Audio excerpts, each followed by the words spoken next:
Olá pessoal, bem-vindos e bem-vindas a mais uma videoaula. Nós vamos nessa aula falar de bits e bytes. Espero que ninguém se assuste, não é para assustar, não é uma coisa muito complicada, é apenas o básico. É óbvio que você tem que sair dessa disciplina pelo menos sabendo o que são bits e o que são bytes.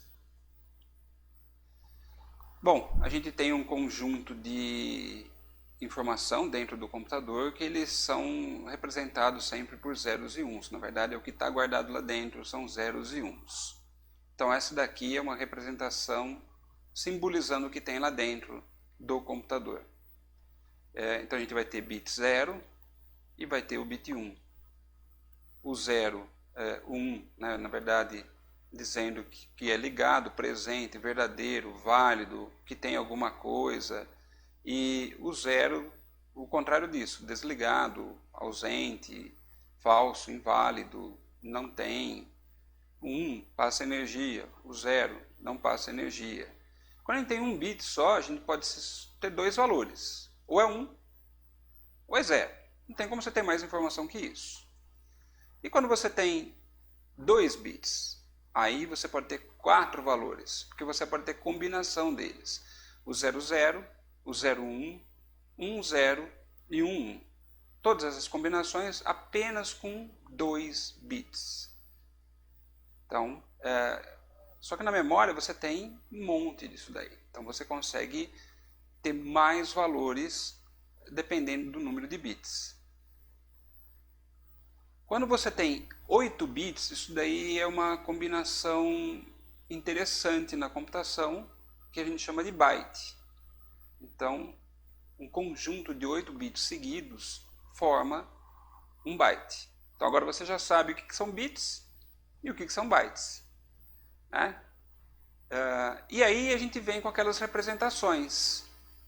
1 kilobyte, que é 1 KB ou 1 kbytes, é igual a 1024 bytes. 1 megabyte, MB, é 1024 kilobytes. 1 gigabyte são 1024 megabytes. 1 terabyte são 1024 gigabytes. Então notem que cada vez que eu mudo essa nomenclatura aí, eu estou na verdade multiplicando por 1024. São 1024 do anterior, que era 1024 do anterior. E assim por diante. Vocês certamente não devem ter ouvido falar de muitos desses aí. Petabyte, exabyte, zettabyte, iotabyte, enfim. Mas a gente já tem no mercado computadores com terabytes de disco rígido. Então, e quando a gente está falando de comunicação, a gente fala em bits, quantidade de bits. Né? 8 bits é 1 byte, 16 bits, 2 bytes, 32 bits, 4 bytes, 64 bits, 8 bytes. Então, o seu computador pode estar utilizando um sistema operacional de 32 bits ou de 64 bits. Agora você já sabe o que significa isso em termos de informação. Obviamente que quanto mais informação você conseguir passar dentro da sua via, muito melhor.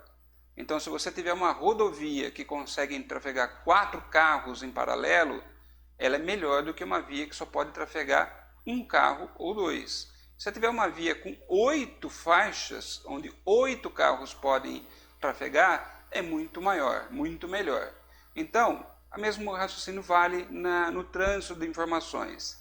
Se o seu trânsito é de 8 bits, ele é mais modesto do que comparado com os 16. Que por sua vez mais modesto que 32, que é mais modesto do que 64 bits. E aí a gente tem a informação em kilobits. Você pode trafegar 1 kilobit, ou 1 KB, que é 1024 bits. 1 megabit, que é 1024 kilobits, e assim por diante. Então você tem 1 kilobit, 1 megabit, 1 gigabit, 1 terabit. Acho que com essas informações vocês vão conseguir agora ler muita informação de equipamentos, etc. E vão conseguir entender um pouco mais o que isso significa. Então, quando a medição é baseada em bytes, a letra B da sigla é maiúscula. Quando a medição é feita em bits, o B da sigla fica em minúsculo. Como já dito, a utilização de medições em bits é comum para informar o volume de dados em transmissões. Geralmente indica-se a quantidade de bits transmitidos por segundo. Então você vai ver 1 kilobit por segundo, 1 megabit por segundo, 1 gigabit por segundo. Em alguns dispositivos você vai conseguir comparar um com o outro.